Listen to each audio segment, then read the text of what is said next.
Morgan with me today. Hey everyone, Mark, what are we going to take a look at? So today we're going to compare a couple of similar machines that actually look very different. We have the Jura Impressa F50 Classic and the Gaggia Anima. This is the Deluxe model. So both these machines can make a milk-based drink. They're not one-touch machines, so if you're making milk-based drinks, you do have to move your cup around a little bit. Both use a device for frothing milk, and they use a pickup tube. So you can use whatever you want. You can stick that milk tube into whatever you want. We've just got a frothing pitcher here, or there are optional accessories like this Jura 20-ounce thermally insulated container that can stay out on your counter for a really long time, keep your milk cold, and feed the machine. So first, the aesthetic differences. Mainly plastic construction on the F50 Classic here, plastic up top. There's a little metal up here on a passive cup warming surface and some on the drip tray here. Over on the Gaggia Anima, you have stainless steel up top and on the front, and the metal drip tray as well. Now these are both bean to cup machines, so you've got bean containers here and here. So your beans go in here. You've got a burr grinder on both machines with adjustable grind settings. So you adjust the grind right here on the Jura. On the Gaggia Anima, use a little tool and see the little yellow nib back there. You push down on this. So you've got 5 grind settings on the Anima here. 6 over on the Jura, but both very nice burr grinders in those. Little tip with that, use a finer grind for espresso, coarser grind for longer coffees. So let's get some milk going here. So on both machines, all you do is set a cup under the spout. And over here on the Anima, we'll just select milk froth. Over here on the Jura, we're just going to select the little steam icon there. And you can see both machines, they take a little while to build up the steam to actually froth milk. Now while they're doing that, let's notice how these work. On the Jura here, you do have an adjustable dial here. So you can adjust the amount of air in your froth from basically none all the way up to a rather foamy sort of milk. On the Gaggia Anima, the milk is not adjustable at all. It comes out in one style. And we'll take a look at what that looks like in just a second. You can see that's going here. And once it says it's ready here, I just open the dial over here. So it's like one button over here and you start getting milk. Here you select the steam, turn the dial, and then you get your milk. And then when you've got the amount that you want on the Jura, you just turn the dial back and you stop. And I'm just going to stop this so you just don't have to watch milk. And once you've got the amount of milk that you want over here, you just press the check and that will stop. So take a little look. That's a super airy froth, and it's not really, it's a nice microfoam in there. And over on the Gaggia, it's actually very similar in quality. That looks good. Okay, so other big differences about these machines. The water reservoirs are about the same size. You got 64 ounces over here. The Jura is going to come with a Clear blue water filter that sits right in here. We don't have it in right now, and that's removable. Over on the Gaggia Anima, same thing, removable water tank. Also takes the water filter, which we don't have in, and this is 60 ounces over here. Now, cosmetically, much different in width-wise. So if counter space is a concern, we're at about 8.7 inches on the Gaggia Anima. Over on the Impressa Classic, it's 11 and 2/100ths of an inch, if that 2/100ths matters. Then as far as getting a drink out, so what you have here is just a single or a double button here. And then you select the amount you want before you make a cup here. You range up to 8 ounces and down to like a ristretto size of 1/2 ounce. And then when you press 1 cup, you'll get one, right now you get 1/2 ounce. But what I'll do is I'll put like 1.5 ounces of espresso in here.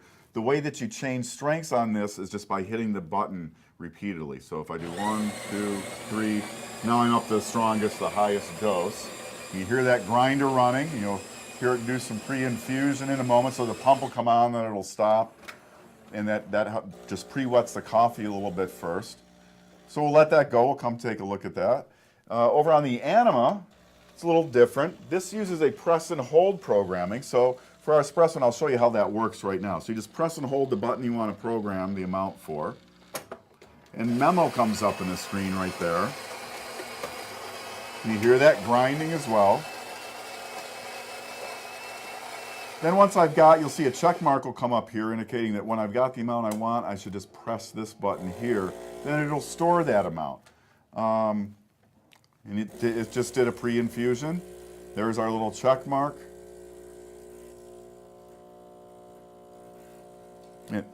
I'm sorry? I was just going to say, it's the same for all the programming is the same with the press and hold, so espresso lungo. Yep, and that'll be the same. Now you can't program, you do have options for milk, froth, and hot water. So that's the amount I want, so I'll do that. Now it'll save that amount for next time. For milk foam and the amount of hot water, that's not programmable. You'll have to stop that by yourself, but you would get the hot water out of here. Same thing over on the F50. If you want some hot water, you just open this and you'll get hot water out of the spout here for things like tea and that. So over here we had, on the F50, we had 5 strength settings. On the Anima, we had 3 over there, and 5 over on the Anima. So you'd select those right here. See the 5 beans right there. We're at full strength right now. If I go one more, that lets it know that I want to use the bypass doser, which is up here. That you dump your pre-ground coffee into if you wanted a decaf. And then I go up through the strengths here. So that's really nice. And it does a very, very strong one, up to 11.5 grams per brew cycle. Stronger than you'll find on a lot of other machines. Yes. Yeah, a lot of them go maybe 9, 10. This one goes up to 11.5, so if you like it really strong, that's going to be really nice.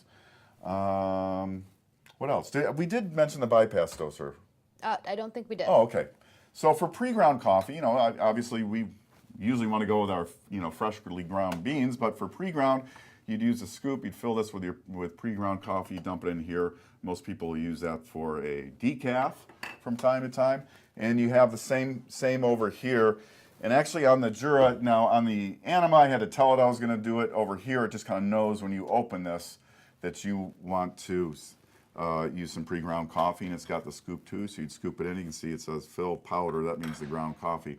But now when I close this, it's going to try and brew because it thinks that's what I wanted.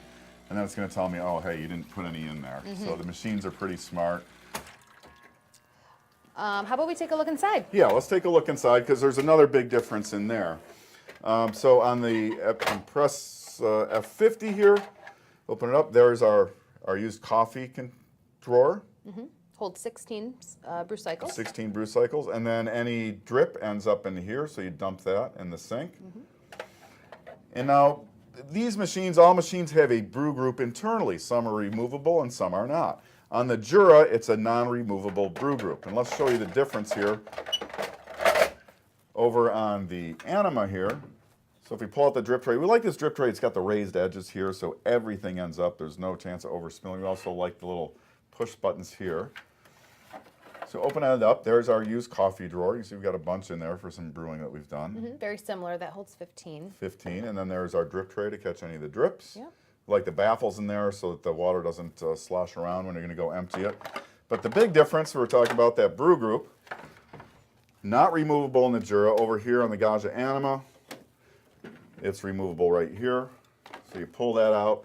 Maintenance on this is really simple. You take it to the sink once a week and just run it under some cool tap water. You don't scrub it. You don't use detergents or anything. Just let it dry off. You pop it back to the machine. You're ready to go. Now on the Jura, instead of removing the brew group, what comes with your machine are a couple of these tablets. So these are cleaning tablets for the brew group. So you'd pop one of these off, you'd put it into the bypass doser and run a cleaning cycle, and that takes care of cleaning that brew group. Let's see, what else? Let's take a quick look at the menu here on the Impressa. Again, no programmable volumes. You just kind of tell it what you want every time you brew. Now, again, it'll keep this till your next time once you set that. But if we go into the programming mode here, just press the P. We can tell it whether we're using a water filter. Again, this machine comes with one. We tell it what our water hardness is, and between using the filter and the hardness, it'll tell you when it's time to descale the machine. Here's where we set the pre-brewing, that aroma. We can set the temp, we can take a look at that. You have 2 temperatures on the Jura. The Gaggia Anima has 3 temperatures. I like mine hot.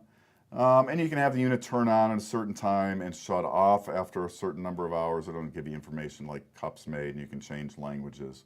And once you've got that all set, just press that again, and you're ready to go. Over on the Gaggia, you can see the screen's telling me that my drip tray is out, so I'm going to put that back in. And if we go into the menu here, it's really straightforward. You can't program any volumes in the menu. You do that using the press and hold, but we can do our coffee strength temperature here. We have 3 temperatures on the Anima. I like mine hot, so we'll check that. And then we'll move on through and we'll see. We can have it turn off anywhere from 15 minutes to 3 hours after it turns on. Change the display contrast. We can enter that water hardness information like we talked about on the other machine and whether we're using the water filter. And then here's where you'd start the descaling cycle. So let's see. I guess the big differences between the two machines, number one, the width. You do have the adjustable froth here on the Impressa F50 Classic, and you have the 3 coffee strengths and 2 coffee temperatures. Over on the Anima, we have the 5 coffee strengths. Of course, it's a much narrower machine. Both these machines will fit under an 18-inch cabinet. When you raise the door here, that comes up to 17 inches. If you're under the cabinetry on the Impressa F50, just realize that you have to come up to about here to get that water tank out of there for refilling. You also do have some space up here, some passive cup warming up here. You can keep a cup up here. It takes heat from the machine. And so I think anything else that we missed? I think you covered it. Yeah. So again, that's the Jura Impressa F50 Classic and the Gaggia Anima. This is the deluxe model. And where do we get them, Morgan? They are both available at wholelattelove.com. So I'm Mark. I'm Morgan. And thanks for watching, guys. Hey, why not subscribe now for easy free access to more videos on everything coffee, brought to you by wholelattelove.com. With me today. Hey everyone. Mark, what are we going to take a look at? So today we're going to compare a couple of similar machines that actually look very different. We have the Jura Impressa F50 Classic and the Gaggia Anima. This is the deluxe model. So both these machines can make a milk-based drink. They're not one-touch machines, so if you're making milk-based drinks, you do have to move your cup around a little bit.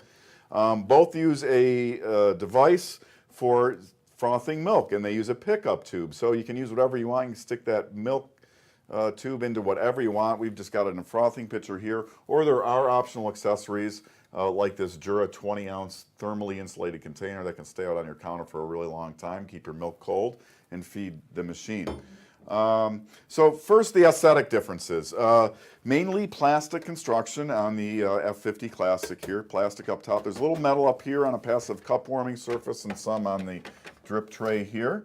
Over on the Gaggia Anima, you have stainless steel up top and on the front, and the metal drip tray as well. Now these are both bean to cup machines, so you've got bean containers here and here. So your beans go in here. You've got a